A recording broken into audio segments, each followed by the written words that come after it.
I'll try to get it up to 20 and then we'll start. Okay.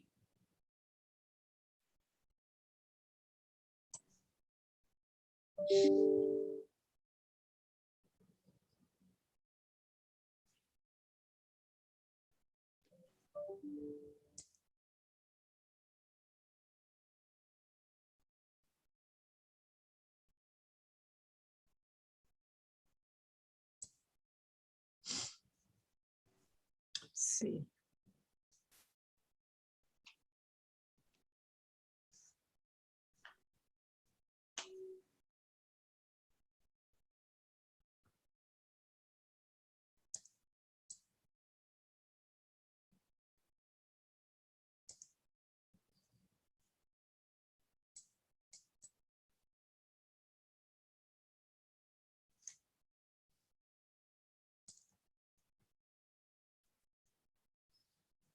I'm going to start, everybody. Good afternoon from New York City. My name is Tanya Domi, and I am a professor with the Harriman Institute's Balkan Studies program. I am delighted to welcome you to the Harriman Institute today. The Harriman Institute at Columbia University is one of the world's leading academic institutions for the study of Russia, Eurasia, and East Central Europe.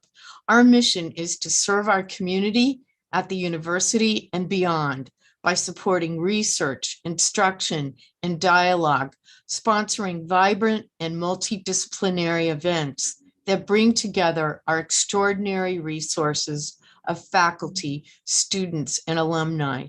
We are committed to training the next generation of regional specialists to play leadership roles in setting the academic and scholarly agenda, making policy and challenging accepted truths about how we study our rapidly changing world. Today's event is a book talk, The Muslim Resolutions, Bosniak Responses to World War II Atrocities in Bosnia and Herzegovina. Hikmet Karčić, the author of this book, is a genocide scholar based in Sarajevo, Bosnia and Herzegovina. He is a researcher at the Institute for Islamic Tradition of Bosniaks in Sarajevo and a senior fellow with the New Lines Institute for Strategy and Policy in Washington, D.C. He was the 2017 Auschwitz Institute for Peace and Reconciliation Keene State College Global Fellow. He is the author of the forthcoming book, Torture, Humiliate, Kill, Inside the Bosnian Serb Camp System, University of Michigan Press, 2022. Our discussant today is Dr. Laura B. Cohen, who is the executive director of the Harriet and Kenneth Kupferberg Holocaust Center at Queensborough Community College at the City University of New York. Dr. Cohen received her doctorate from Rutgers University Division of Global Affairs, where she researched the intersection of transitional justice and contested narratives at the Srebrenica Genocide Memorial in Bosnia and Herzegovina. Her analysis builds upon her extensive fieldwork in the Balkans and at atrocity site memorials in Germany, Poland, Cambodia, and Rwanda. Her chapter about the Srebrenica Genocide Memorial was published in the edited volume, Understanding Atrocities, Remembering, Representing, and Teaching Genocide, University of Calgary Press, 2017. And she has lectured widely about memorialization, transitional justice, and genocide education. The microphone is yours, Hikmet. And welcome back to the Harriman Institute. Thank you. Thank you all so much. Firstly, I would like to thank the Harriman Institute, Columbia University, and especially my dear colleague and friend Tanya Domi for being so supportive of Bosnian and of Balkan scholars, and for giving us a voice and a platform in the US to present our research and our scholarship. It really means a lot to have our research presented at such a very important press. This is a sort of tradition. Since last year in 2020, we presented the book on Dervish Korkut, the man who saved the Sarajevo Haggadah at Columbia. At that time we were live. This time we're online, and hopefully next year we'll be live again at Columbia. This book, Muslim Resolutions, Bosniak Responses to World War II Atrocities, is a virtually unknown topic, which in Bosnia and also throughout the world, which talks about how Bosniak elites and Bosniaks in general reacted to World War II atrocities, which were perpetrated primarily by the Ustaša regime in the independent state of Croatia. So in order to get into the whole topic of the Muslim resolutions, I would like to give a short historical overview of the events. So this year marks the 80th anniversary of the start of World War II in Yugoslavia, because in April 6, 1941, Axis began bombing all major towns across the region in Yugoslavia, and within days, the Yugoslav army had surrendered, and it was officially occupied by the Nazi regime through its puppet governments in the region. While Serbia was ruled by a Muslim government under German oversight, in Croatia, Nazi collaborators, the Ustaša, led by Ante Pavelić, established a puppet state called the Independent State of Croatia, which they ruled with some considerable autonomy. Bosnia and Herzegovina, in today's borders, was part of Independent State of Croatia. It was overtaken by the Ustaša, and the Muslims at that time, who were a minority in Bosnia, but still constituted a significant amount of population, they were merged within the Independent State of Croatia.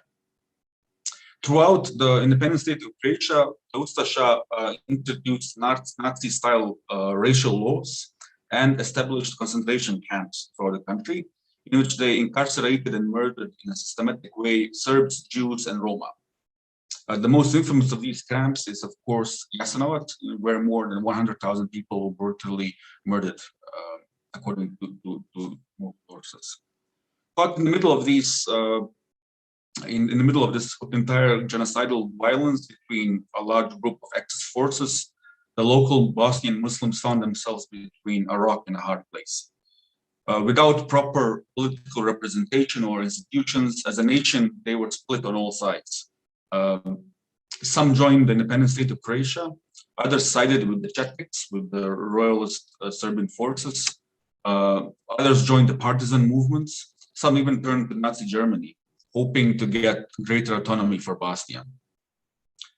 The Ustaša regime did not target Bosniaks en masse. They considered them to be sort of products of Muslim faith. And without any representation to lead them, they were subsequently labeled as enemies or collaborators. Thus, the reason behind these Muslim resolutions is even more important for history. In reality, a majority of the Bosniak population remained neutral, vulnerable, and unprotected, subjected to persecution and murder, especially by the Chetniks in eastern Bosnia and in the Sandžak region in southern Serbia. Many members of their dispersed elites disagreed with the new regime's policies, and the state persecution of Serbs, Jews, and Roma by the Ustaša provoked their public condemnation. A concrete response by these elites, who were politically incapable at that time, was in the form of series of resolutions, public statements, which were initiated and signed by members of the Bosniak establishment, mainly comprising of clergy, judicial, and economic elites. They, in this manner, wanted to distance themselves publicly from the Ustaša regime. In fact, most of the people who actually signed the resolutions were imams, members of the Association of Muslim Clergy. This response was both altruistic, but at the same time it was pragmatic, because underrepresented and underprotected Bosniak elites also used this resolutions as an opportunity to seek Bosnian autonomy. This way, they hoped to improve their country's position and security for the people. However, the Ustaša regime, comprised mostly of Catholic priests, disagreed with the idea of Bosniaks having their own state in the region, since they had greater state aspirations themselves. A total of 9 resolutions were written, and they are popularly known by the towns where they were issued. So Prijedor, Sarajevo, Mostar, Banja Luka, Bijeljina, Tuzla, Zenica, Bosanska Dobica, and Bugojno. Each of these resolutions is different in structure, terminology, but they were consistent in their main theme.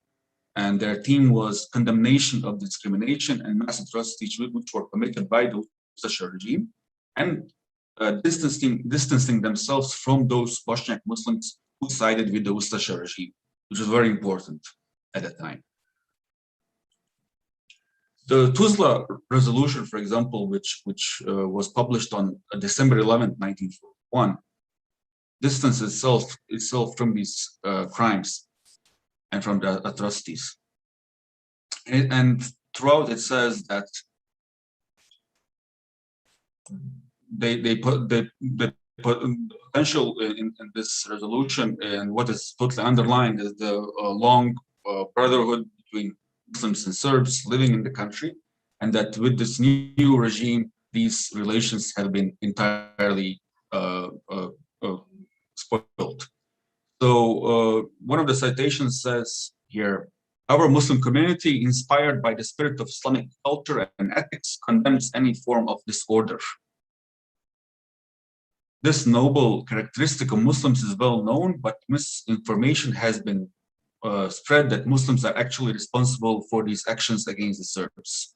So in this way, the local elites in Tuzla try to distance themselves from the crimes committed by the Ustaša in that region.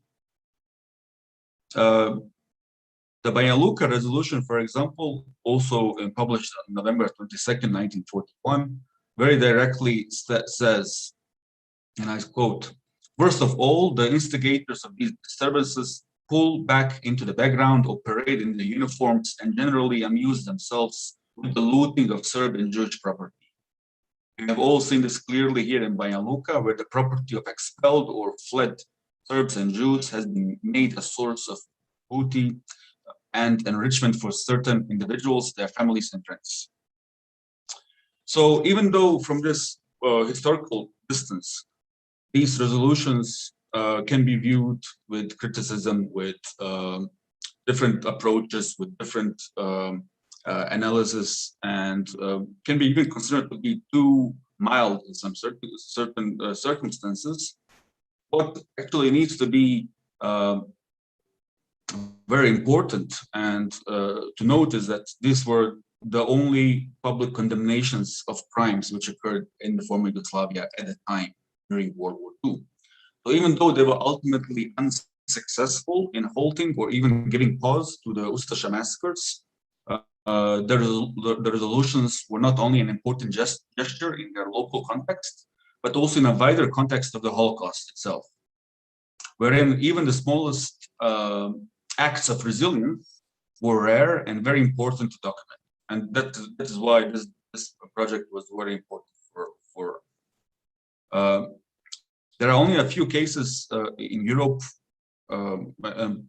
across the region, and perhaps in Europe, where such atrocities were condemned and criticized on a moral and religious basis by the elites of people without a state, basically a stateless, underrepresented political group. And probably the most powerful is that they serve as an example of courage at the time, morality, and empathy that people across the region can learn from today. So when we wanted to start off this project 2 years ago, I and my colleagues, Ermin Senanovic and Ferit Dautovic, we decided to gather all the archival materials which represent which are related to the resolutions itself, find them in their original forms in the archives, and give exact English translations of these resolutions. So that was a long project which took longer than expected, because due to the COVID-19 situation, most of the archives were closed down, and it was really tricky to find documents which, the war in the 90s going on. A lot of these archives were either burned down or looted and things like that. So this was the first attempt in Bosnia to gather all of these documents in one place and to have them translated and analyzed from several points of view from this historical distance. So far, what has been going on with the resolutions in local historiography is that during the communist era, most of these resolutions were virtually unknown. They were mentioned the first time in the 1970s by one Bosnian scholar who himself personally took part in signing these resolutions, and who took active role in the public life during World War II. So the whole narrative about these resolutions basically started only after the last war in Bosnia, after the 1990s. And in most cases, these narratives about the resolutions and about World War II were either entirely positivistic, in the sense that they showed, to some degree, very mythological, showing this as a grand gesture and so on, to other scholars totally ignoring the resolutions as ending important. What we wanted to do actually was to offer in this book different opinions about the resolutions itself. So we have people inside who view the resolutions positively, but also people who pose certain critiques of the resolutions. And in the end, our publication offers different views on the resolutions itself. So in the end, the readers can themselves get the whole full picture of the resolutions themselves and place them in a context which they would like to have.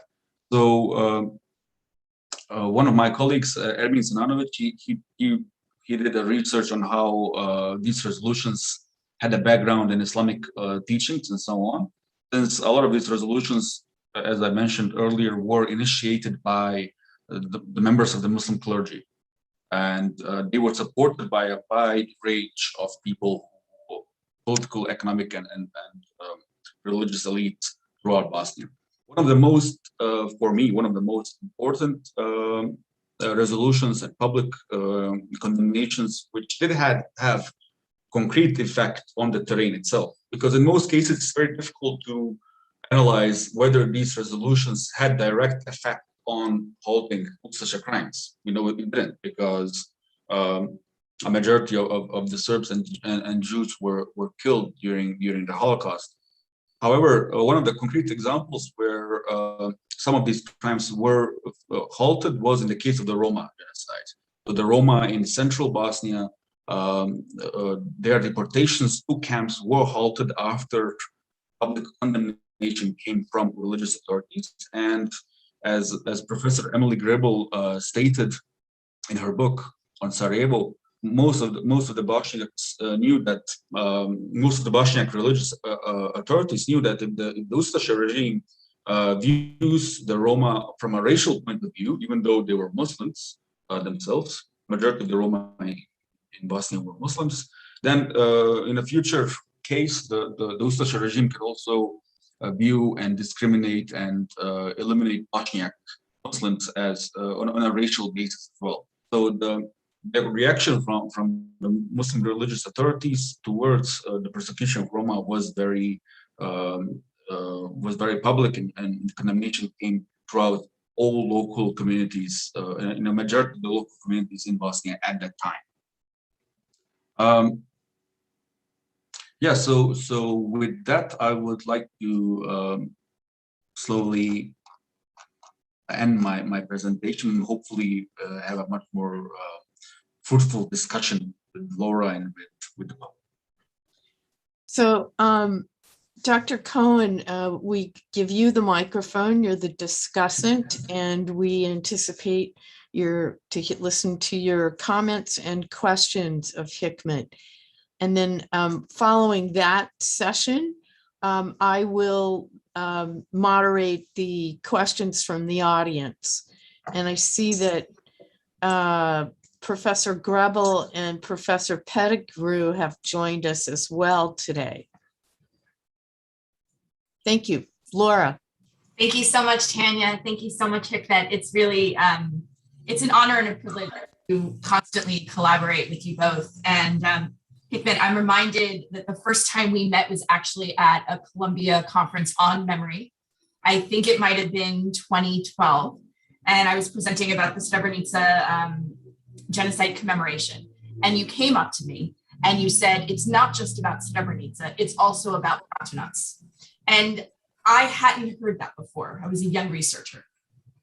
And I was struck at that moment by, as I started to follow that thread of the relationship of Bratunac and Srebrenica, another aspect of the war and the tragedy there came alive. And I say that because I'm holding up the book, your book, and as I was reading this, another explosion happened. Another series of insights came to light.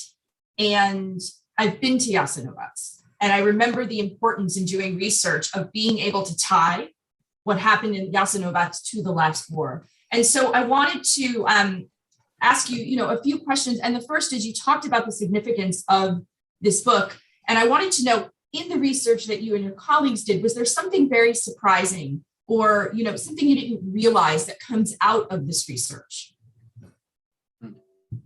Yeah, so the first thing what we realize is to what extent local archives have not been researched, and so the historiography in Yugoslavia, and especially right now after the war, is really weak. I mean, most of the proper research which has been done by foreign historians who come and research local archives in Bosnia.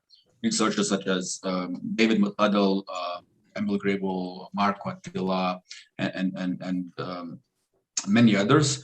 So local historians have been, to some extent, doing a lot of very general research, but much less our proper micro level archival research. And so one of the first things we realized when this project started was that the text of the resolutions, which is publicly available in Bosnia right now through different publications, when I personally put that on a table next to the archive documents, we realized that the text inside of these resolutions is different in some segments. So the text which is being used today by certain historians in Bosnia and publicly available online and so on is different from the original documentation that we found in the archive. So then we decided to, and since I was the principal researcher in the project, we went back into the archive, started researching and going to find where was the first publication of these resolutions after. And what we actually realized after a lot of discussions and talks with people who have a lot of knowledge about history during this and so on, is that these resolutions were used by communist Bosniaks or communist Muslims after the Second World War in order to, as one of the elements, in order to propagate the Muslim nationhood or the Bosniak nation in the post-World War II era. Because as many of you know, Bosniaks were not recognized as a nation after the war. They were not even allowed to be called Muslims. So they mainly registered themselves in the census as undecided, neopredeljeni. So this came to light only after 1968, and during this time, in the post-World War II era, up to then, the resolutions were used as a very positive aspect of Bosniaks in the Second War. Now, the issue with some of these resolutions is that some of the people who signed the resolutions and some of the things which were said inside the resolutions were also a bit anti-partisan. So some of these segments, a few sentences or paragraphs, were just deleted in post-World War II era, because it wasn't publicly smart to publish these things publicly in their works. But what happened later on is that most of these Bosnian historians and historians from the region just copy-pasted this version from the 1950s and 60s and used it up to this day. So this was the first thing where we saw that this topic isn't only related to World War II, but also is very much related to the whole process of nation building of Bosniaks in the post-World War II era and also today. So that's one segment. The other segment which we found was to what extent historical grievances from World War II are used and misused by the political and historical elites in the region in order to mobilize masses. And this was done a lot in the 1990s war. So you can see that the resolutions were not so much mentioned in the 1990s, especially these lower resolutions or not that well-known resolutions such as the Roma, the resolutions for protection of Roma and so on. And in this way, we wanted to show how these archives are, there are so many other things to be researched in these local archives which need to be dug up and brought to light, because the official historiography from Yugoslavia is very much ideologically based, and through this archival research is the only way how we can get the whole entire clear picture of events, very complex events which occurred in Bosnia during World War II. The complexity is something that I think is always a struggle for people who don't understand not only Bosnia, but in the context of Yugoslavia, in the context of the region. And, you know, you talk about how the text itself had been altered at different points and then used. And I'm thinking specifically also about how memories are also co-opted and used. You know, one of the things that I was thinking about going through this book is it's blood-soaked. Every single page, there is a commentary on people being slaughtered in large numbers. And I'm not sure if you're aware of Wendy Lauer. She's a Holocaust historian, and she just came out with this book called The Ravine, A Family of Photograph, A Holocaust Massacre Revealed. And in this moment, in this photograph, there are soldiers shooting a woman and her child. And it's a very sort of gruesome moment. And she takes a look at it. And one of the things that she talks about is without this photograph, there would be no evidence of the population that was in that particular area for a lot of reasons. And so I think one of the things that the book also does is it places these atrocities into a greater context. And I wanted to ask, you know, you talk about the resolutions in some respect, then also being sort of the foundation for the eventual communist state. And one of the things that we know when we started looking at Jasenovac, especially in the way it's memorialized for those who haven't been there, there is a memorial in Jasenovac, Croatia, that's now being reimagined. But for a very long time, it's a powerful museum. The focus is on Nazi crimes and the populations killed. It is absolutely not on those, Dasha, and that's shifting.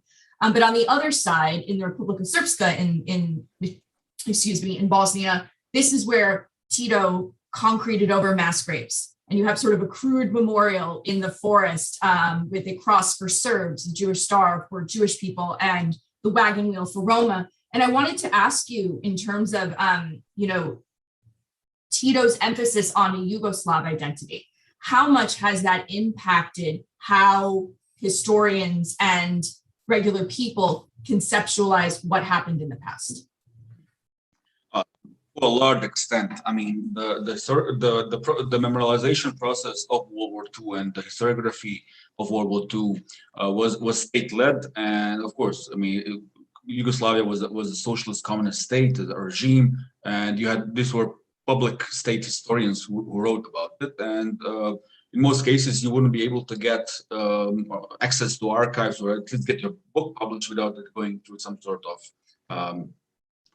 surveillance process in the region. Also, another way is that another aspect is that you could be demoralized or sidelined by the official academia if you did not write in accordance with state history and state truth under quotation.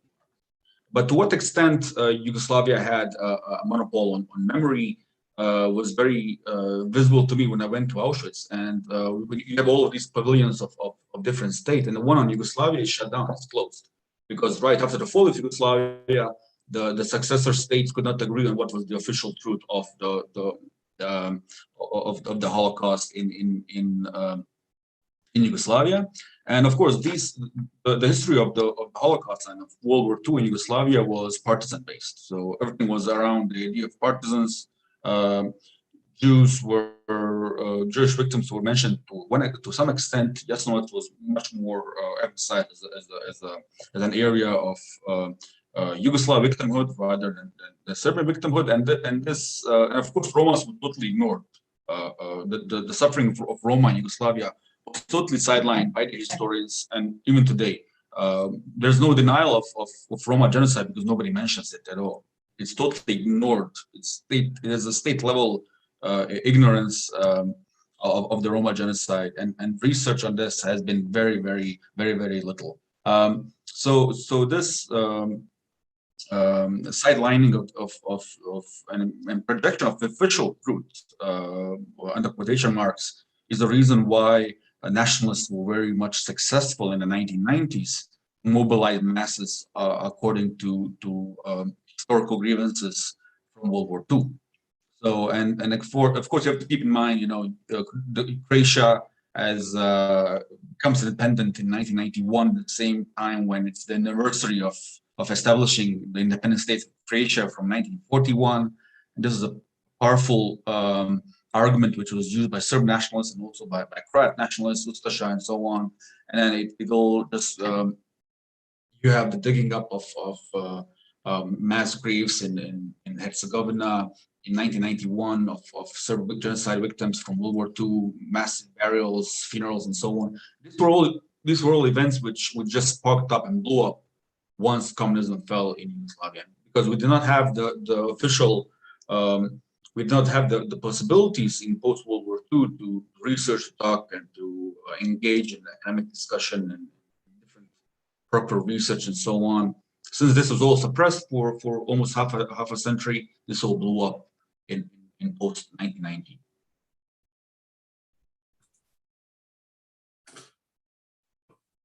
To the degree that, and actually not to the degree, I'm just thinking about what you said with the Roma genocide being completely ignored in Yugoslavia, and to a large degree throughout the Holocaust, they are absolutely ignored. That population is mostly targeted through Holocaust by bullets. And I'm thinking also, you just talked about, historical grievances from World War II. And one of the things that the authors in the book talk about is the cycle of violence that happens. So the Muslim community, the Bosniak community, is caught between Ustaša crimes, and as they're organized, and also some of the authors talk about the wild Ustaša coming in and committing crimes against Serbs and Jews and Roma, and then often portraying themselves as if they're Muslim, which then triggers a series of massacres and attacks by the Serb population. So there were two things I wanted to ask about. The first is, as a community under siege, to what degree do the resolutions help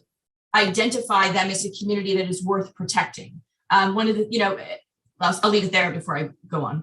I mean, definitely it shows that since Bosniaks were entirely portrayed as some sort of Ustaša collaborators in its total entirely in that projection, these resolutions actually show that the people at the time had enough courage to publicly condemn, at least, to some extent. Even though these resolutions did not halt the massacres and the atrocities and so on, they stood on the right side of history. They publicly said, this is very important. This is actually one of the rare times in history where Bosniaks distance themselves from people committing crime. He said these are people who are, they use the term olosh, which is something like scum. These are people who commit crimes not in our name. We distance ourselves from them and so on. And also you can see to what extent they're very vulnerable towards these minorities, and the whole concept of neighborhood, which and the concept of neighbors, which Dr. Eli Tauber wrote in his book, which you had these very condensed communities in Bosnia at the time, and then you have the independent state of Croatia being established. You have your neighbors being taken out, sent to camps, killed. You have their local houses being looted by others, and so on. And people who just wanted to distance themselves from these crimes in order to show that they do not agree with state policy. Since they did not like the new state, they wanted to have their own state. They wanted to have Bosnia and Herzegovina as an autonomy. They did not like Ante Pavelić, they did not like the independent state of Croatia, but they were too small, too weak in order to get that. So then they decided to somehow engage themselves in different political and military aspects in order to gain this sort of protection.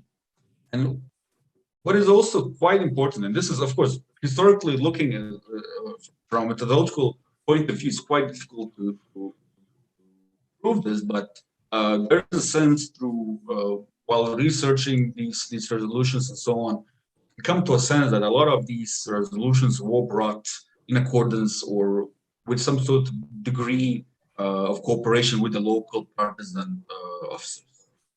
So especially the Mostar resolution, for example, you can see this well-connected cooperation between the local Muslim clergy and the partisans, which again makes sense later on. Again, these are things which have not been written about or researched because you could not do this, or people did not have the courage to attempt to do this in the post-war period. One of the people who signed the Mostar resolution later on became the Grand Mufti, the Reis Ulema in Yugoslavia, which was a really high position to get at the time, and nobody could get it just like that. So one of those people who signed the resolution, later on went up in his positions. In other cases, people who signed resolutions did not really make it good in the new regime. People in Ervić Korkut signed the Sarajevo resolution. Later, after the war, he was arrested for collaboration with the fascist occupiers. For example, the man who saved the Haggadah and saved Jewish families and so on. Why? Because he did not agree with the new regime. So you get multiple different elements there in order to basically each person who signed the resolution himself is a separate story. It's a separate story to tell. And it's so much difficult to explain this whole complexity because these people are, it's quite difficult to understand this when you live in one country for 50 years and so on. But imagine these people who were born in the Ottoman period, grew up in Austro-Hungary, lived through the Kingdom of Yugoslavia, and then came across Second World War. These are people who lived through four or five different countries and empires and so on. Of course, their alliance and their opinions about matters changed drastically over time. The first person who mentioned these resolutions, and who I believe is the person behind the publications of these resolutions, is Šukrija Kurtović. He was a pro-Serb politician in the interwar period, who then became very pro-Serb politician, but who was very protective of Bosniak Muslim rights. And in the post-World War II period, since he was pro-Serb and pro-communist later on, he became one of the active members of the local Islamic community in Sarajevo, and he was the first one to actually publish these resolutions in the official gazette of the Islamic community in Yugoslavia. So again, each individual person who signed these resolutions, each resolution itself is a separate story and a separate book which needs to be written. I'm taken with that because you just hit upon something also that is very, very important in this country. We're arguing about the relevance and importance of history and how it affects the present day. We won't go down that particular rabbit hole. Across Yugoslavia and in Bosnia in particular, we're talking about local memories, long memories of the land, generational memories, and how they play out. And at the same time, the authors also in the book talk about how, in addition to us looking at this through the period of history, we also need to understand the motivations and the realities of what was happening at the time. We need to understand it through the period eye, if you will. And one of the things that's discussed is that even the resolutions themselves take the form of petitioning the regime. And that regime could have been the Habsburg, the Ottomans, the Austro-Hungarians, pleading for law and order in the territory. And I wanted to ask about sort of the moral and political quandaries of that, because the question, one of the questions that comes up is the idea of particularism versus universalism, to the degree that we should be particular in protecting the Muslim community, or should we be focusing also on trying to avert violence and death of members of the Serb, Muslim, and Roma communities? Yes, this idea that petitioning would solve problems is something which goes back into the Ottoman Empire. So when people had an issue they wanted to deal with, they would petition and write to the local governor or to the sultan and so on. And later on, this methods continued in the Austro-Hungarian period, and then later on in the Kingdom of Yugoslavia and so on. But this is something which we maybe today call open letters. We have people sign certain petitions regarding certain matters and so on. I believe that this way of dealing with things was very much possible during the empires, much more feasible and during modern times, during nation states, during war periods and so on.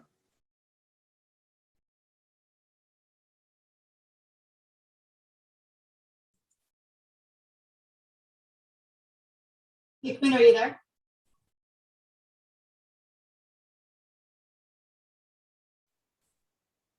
There you are. Sorry, I froze a bit. You froze a bit. Okay. Yeah. So just to repeat, this way of signing petitions to the empires differed. At that time, it was much more possible to deal and solve things with. But later on, during nation states and during the time of wars, this kind of petitions had much more a moral obligation and an ethical issue rather than something which could be concretely dealt with. Except for the case of the Roma, basically, which I mentioned earlier, where concrete results have been seen. This, unfortunately, is something. This method of local petitions and public disagreement with state policy is something which I have not seen in the recent war, and this is something which I have not been able to get an answer on. How is it possible that with all the mass atrocities being committed in the 1990s throughout former Yugoslavia, you had a very small number of people who publicly disagreed with state policies of crimes or disagreement with any state whatsoever, any state policy, through this massive petition of elites or intellectuals on a local or regional level. So I think that this method of this modus operandi is something which is I think of the past. Right now, we are more in the level of trying to lobby and write open letters, which again maybe have a very limited effect. So again, with the issue of the resolutions, we have to keep in mind that this is both individual and organized, but also very pragmatic. People, the people who signed the resolutions wanted to protect their neighbors at the same time, but they also wanted to create a much more better position for themselves. In each of the resolutions, which you can see, in the end you will see that the crimes committed against Muslims is underlined, because the Bosniak elites knew that the Ustaša are committing crimes against Serbs. The Serbs react to Ustaša crimes by massacring villages throughout Eastern Bosnia, and in the end, the Muslims are the collateral damage in Eastern Bosnia.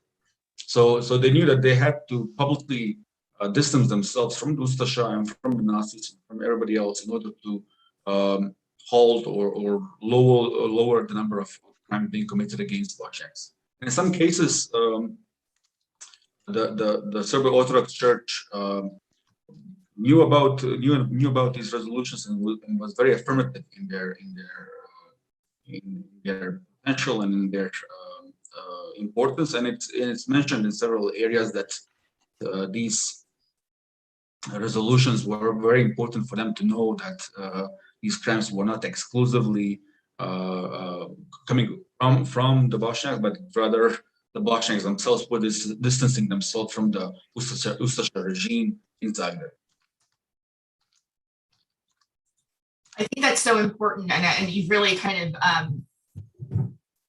identified a core theme that I want to now ask you about. And I also wanted to invite Tanya into the conversation, which is, where does this book sit within the current climate of what's taking place in Bosnia and Herzegovina, especially with the amount of historical distortion that's going on with respect to the last war, but also with the emerging political situation, which Tanya, we were speaking about, is, you know, reaching a sort of a fervor pitch. Hikmet, you go first. Thanks. Yeah, so the current climate in Bosnia looks a lot like the 1990s. So we have a very fragile state in Bosnia right now. Bosniaks, like myself, feel unrepresented by the Bosniak political parties. They consider that there's no vision or strategy in order what to do in the next couple of years. And in most cases, I think that the Bosniak representatives themselves, just like in the pre-war, pre-1941 era, are very much looking at each other and dealing with very menial issues and very personal matters, rather than thinking about the future of the country and of the state and of the nation itself. So that's something, these parallels actually, along with, of course, the high increase in Islamophobia in the region, the high increase in anti-Muslim rhetoric by authorities in Bosnian Serb Republic, Serbia, but also to some extent in Croatia itself. This brings us to a very difficult position in which we do not know what will happen in the next few months, few years, or in the next decade.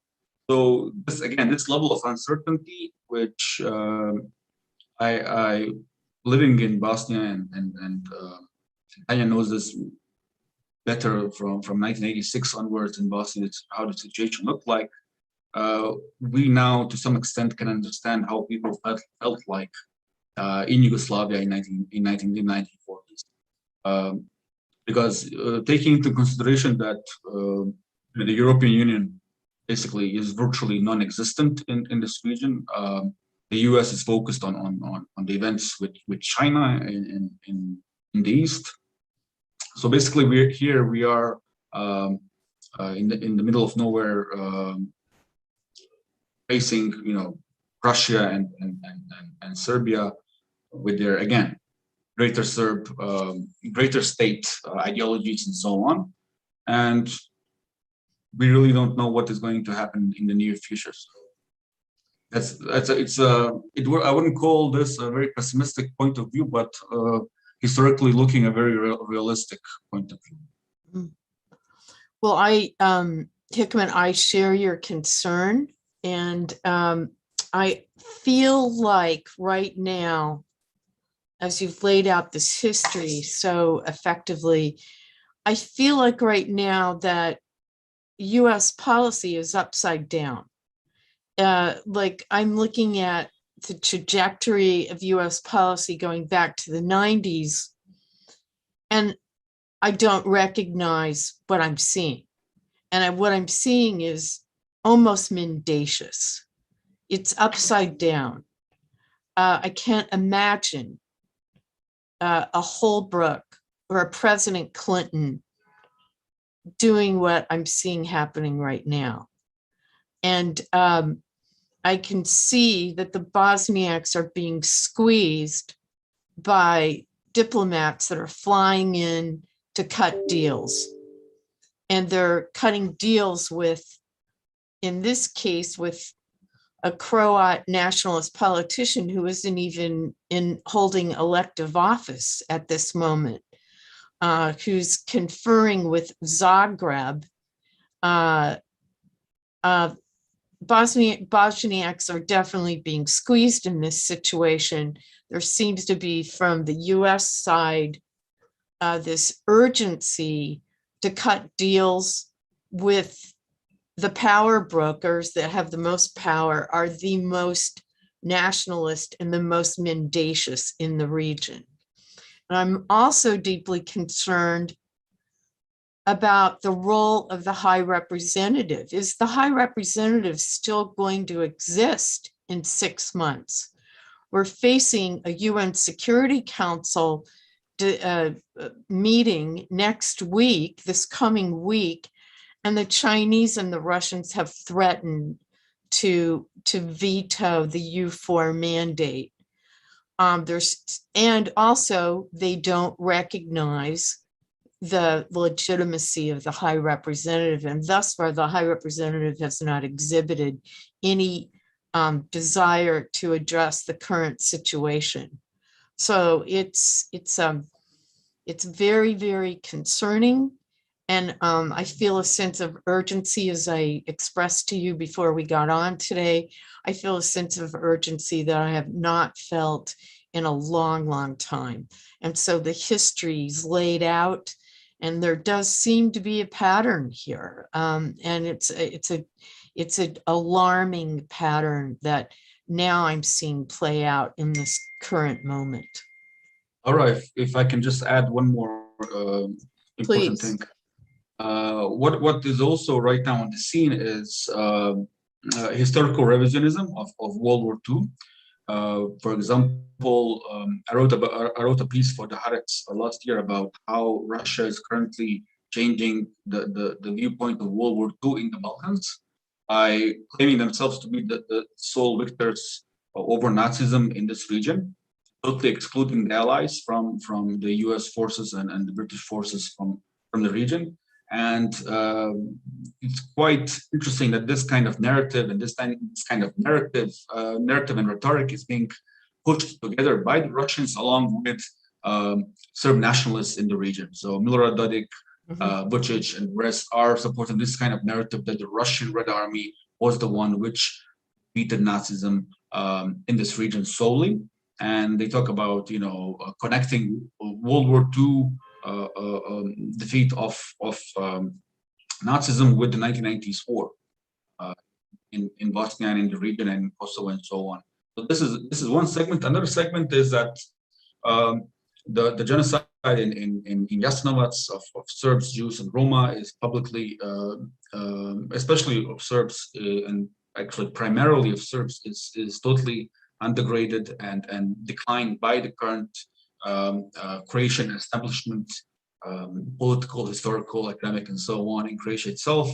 You know a lot about the whole issue with Jasenovac, with the problems with the memorial center, with its sidelining by the state and so on. And this is an issue which we're going to see in the near future, where World War II atrocities, this historical grievance is always going to be used as a mobilizing factor for the region itself and for the masses. If we're going to wrap up here, I was going to turn to the audience, and Hikmet, if you can see, I've already put two of the first comments and questions in the chat. The first one is from Bakir Ovchina.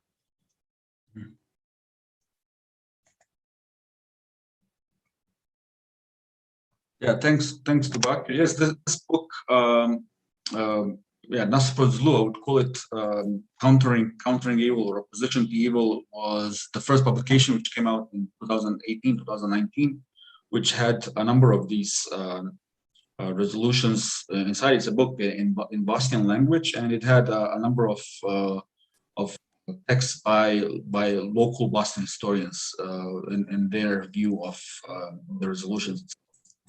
Our aim with this project was to provide a much more wider opinion about the resolutions, a much more in-depth analytical analysis of the resolutions by providing local experts, but also foreign experts such as Xavier Bugarel and Marco Attila and so on. So yes, this publication was good in the sense that it provided, along with the book by Safet Banjevic called Bosniaks and Anti-Fascism, it provided in one place all of these the text of these resolutions. However, these texts were not based on archival materials, but rather on text of resolutions from earlier publications. So that's the difference between our publication and the ones from before, and that's the issue that we primarily focused on archival documentation and archival research. We have a second comment, Hikmet, from Michael Goodman, who is asking you about the relationship between Bosnia and Israel after the founding of Israel, which was 1948. I'm not an expert on this issue, but what I do know is that Yugoslavia in the beginning supported the establishment of Israel, but later on with going to the non-aligned movement, it much supported on the other side. So it did not support entirely Israel in the later period, and it hosted most of the members of the non-aligned movement in Belgrade. And if I remember correctly, they even funded some of these Palestinian organizations during the 90s. But again, I'm not an expert on this issue, and I would rather hand it over to someone else who knows it better than I do. Yeah, we have a comment from David Pettigrew offering recommendations on a documentary devoted to Holocaust and genocide against the Roma in World War II. You can read it. And Hikmet, you're now engaged in this new Auschwitz Institute funded research about the Roma in the Balkans with the Harvard School of Public Health with our colleague Magna Matash up there. So you're going to have a lot to talk about with regard to Roma, I think, in the coming year, and I'm going to get you back to talk about that. But here's David's comment there. And then there's also, he has a second comment I'm going to place in the chat with respect to the High Representative and the accusations by the Russian foreign minister, who, and the Russian ministry just 2 days ago issued a statement on the state of Bosnia and Herzegovina. It was just completely gaslighting, and it made all kinds of accusations. And so we're now living in this disinformation world that's advanced very effectively in the Balkans, from Belgrade and from Moscow, and probably even Zagreb for that matter. Your comments on this, or Laura?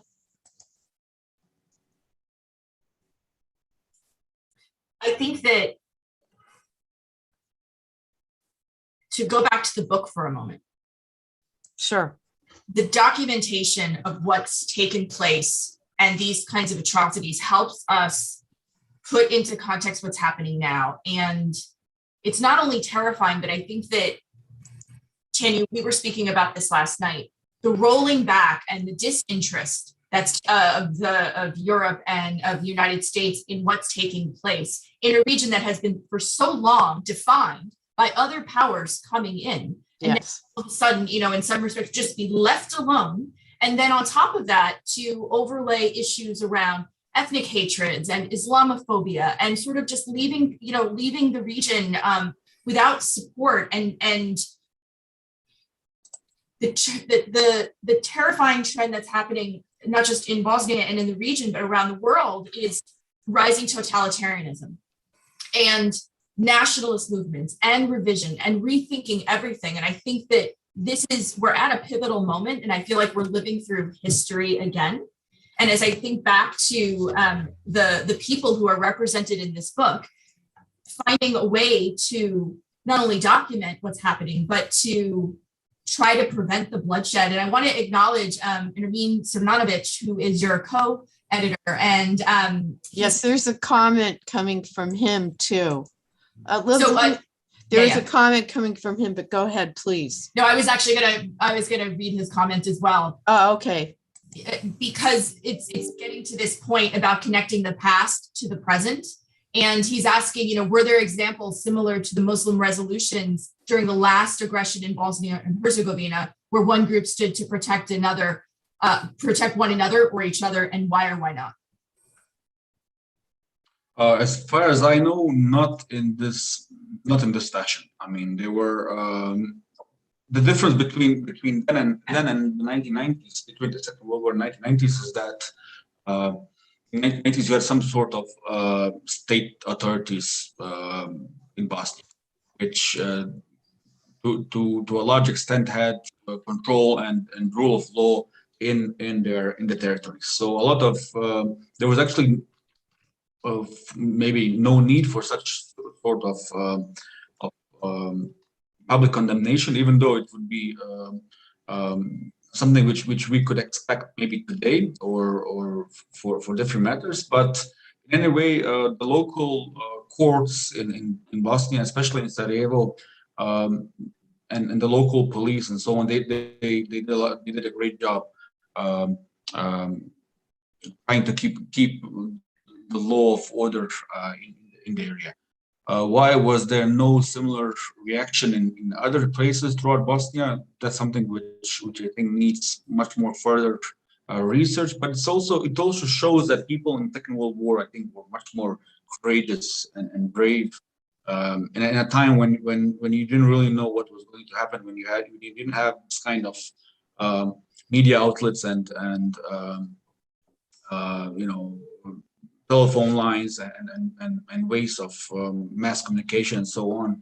It really took a lot of courage at the time to do something like this. But unfortunately, no, during the last war in Bosnia, there was, to my knowledge, there was no such attempt of nation by any side, basically. I just want to take a moment and acknowledge that our friend Satko Mujagic has just joined as well. He's the survivor of the Ormaska concentration camp. Glad to see him here. I want to go back just for a second. We are actually facing with a potential veto in the UN, and Russia and China has said they plan on a veto of the U4 mandate, and that they do not acknowledge the usefulness. They have determined between them that the office of the High Representative is no longer necessary. And for all practical purposes, he hasn't really exhibited much of an office at this moment. And if he doesn't get on top of this, when he goes before the UN Security Council, he could be facing the end of his job as well. I just want to make that point.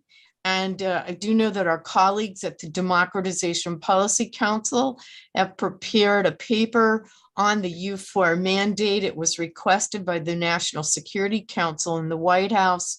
I really do hope some people are awake and ready for what's going to happen this coming week.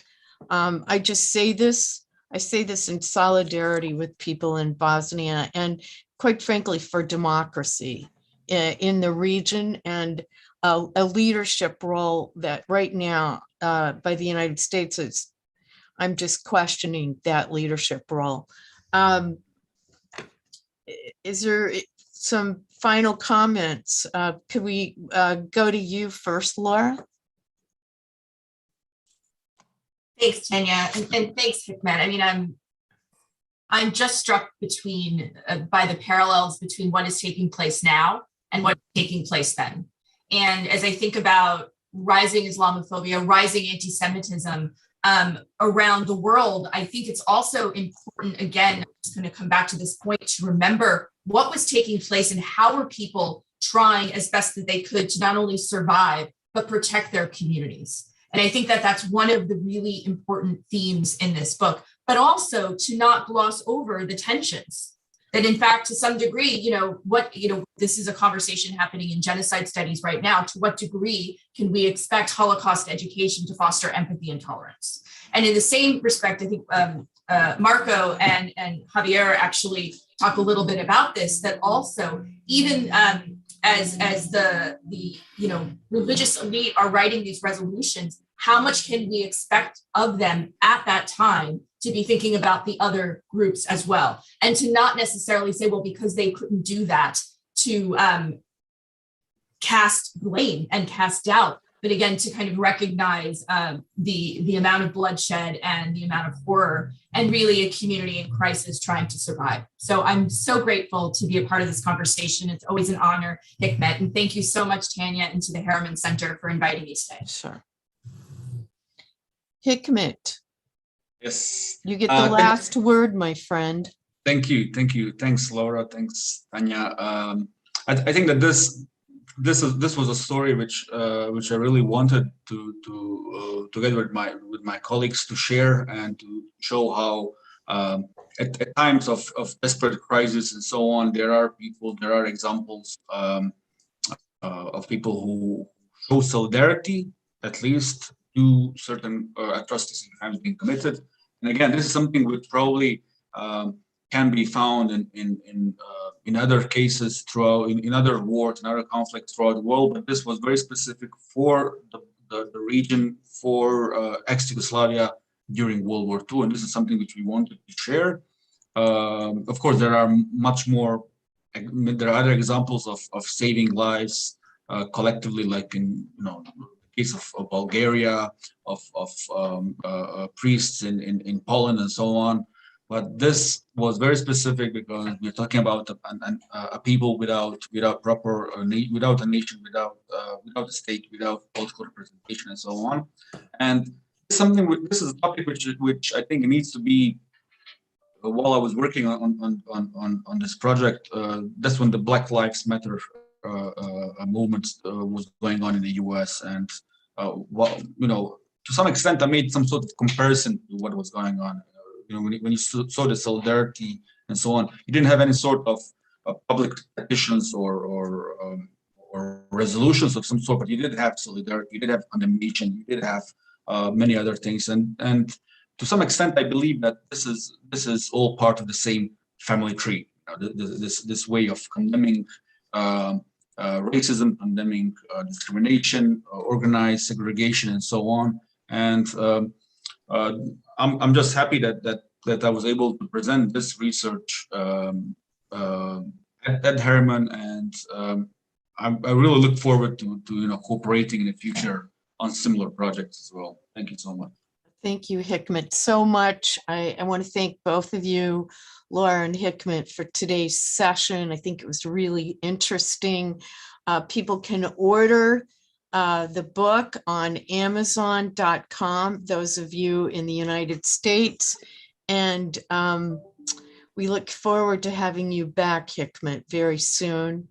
And I want to thank our audience and their questions. I'll just mention from Satko, he's saying that his life was saved in our Moscow by a local Serb. We know these stories. We know that there are always good people in terrible situations. And this has been proven over and over. Thank you for sharing that, Satko. Really appreciate it. I'm going to sign off now on behalf of the Harriman Institute and the Balkan Studies program. Thank you so much for being with us today. Bye-bye from New York City. Thank you. Bye-bye. Thank you. Bye-bye.